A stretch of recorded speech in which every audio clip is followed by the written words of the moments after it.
Hello, be welcome to this one more video. I'm always bringing Brazil related topics, trying to give you a little bit more deep understanding of how Brazil works from a native point of view, because I'm a native, lived here over the last 35 years and I know deeply this country. And if you like this topic, consider subscribe the channel, okay? And so let's go to the topic of today.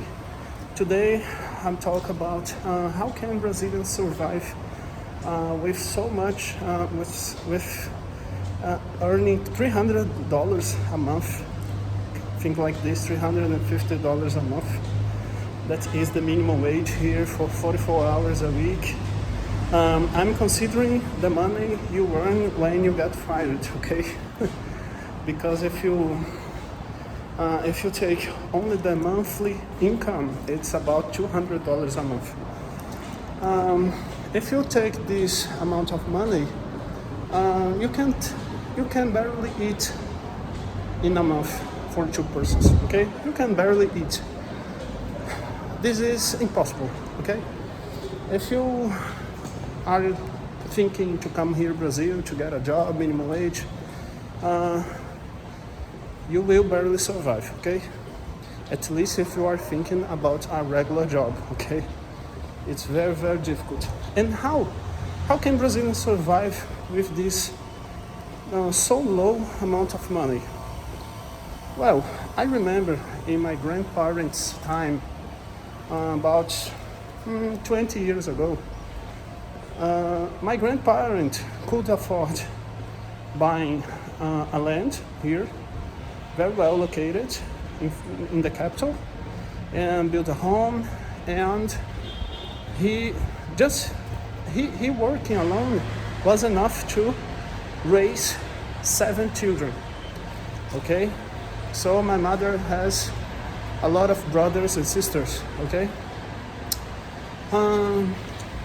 many things changed for the worse in the last, let me say, 50 years since my parents were a child. And what happened since for them? Well, simply Brazil has this chronic problem of inflation, okay, of populism that demands a high spender, government spender, and it generates a never-ending cycle of inflation. So the money depreciates a lot. Today, if you earn a minimum wage, you can't barely eat. And this thing will get even worse because Brazil doesn't show a sign of free market and right-sided, nothing like this. It's just government spending even more money and promising even more. We don't see that nothing is gonna change. So, how can the Brazilians still survive with this money? Well, as I said, if you get a regular job, you can't survive. So people just don't get a job. So they work for themselves. They try to do something to earn more money. They try like Uber. We have a lot of high degree people driving Uber. In Uber you can earn a little bit more than this money, but let me say you earn about 5,000 reais, that is about $1,000 per month. First of all, you have to work a lot to do this money in Uber, okay? It's not that simple. And let's be honest, $1,000 is not money, okay? So, in the end of the day, there's this economic struggle here in Brazil, and this never-ending cycle of depreciating the currency.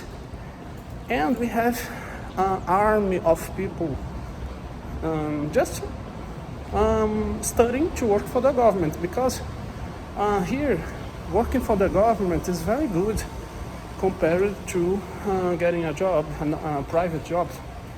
What I will give you some advantage, like you cannot be fired, okay, you have stability, you earn a little bit more of money.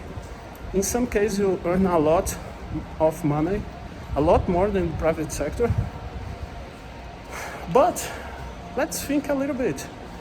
If you take work for the government and have a very really good wage here, it's not that absurd of money too. It's about 10,000 reals per month. That is, about $2,000. Okay, so if you take a very high income government employee, he earns about $2,000. That is not that big deal too. So, and if he makes this money, he owns to the about 2% of the population that earn this kind of money. So Brazil has many advantages. Okay, we have good climate, people very nice here, but we have this chronic problem of the economy. And what people do here is like living with their parents forever. Forever, yes. Just like this. The young people today doesn't have the conditions to buy a house. Very difficult to do this. And are very, it's not good house, okay? It's not so easy as it was 50 years ago, when you could buy a home, you could afford to have a lot of children. Today is not anymore. There is a lot of people living forever with their parents. When they got married, they become two incomes, okay? But still not being that big amount of money, okay? So I see Brazil with this chronic problem of economics as a chronic thing. If you are thinking to get a regular job, forget about it. Here in Brazil, people work for themselves, as I said. Some people can't barely survive and work for themselves and live with their parents. Some people succeed. It's not a guaranteed thing, you work for yourself. It's very bad for the economy because the banks, many times they need to have a really official source of income to lend money, okay?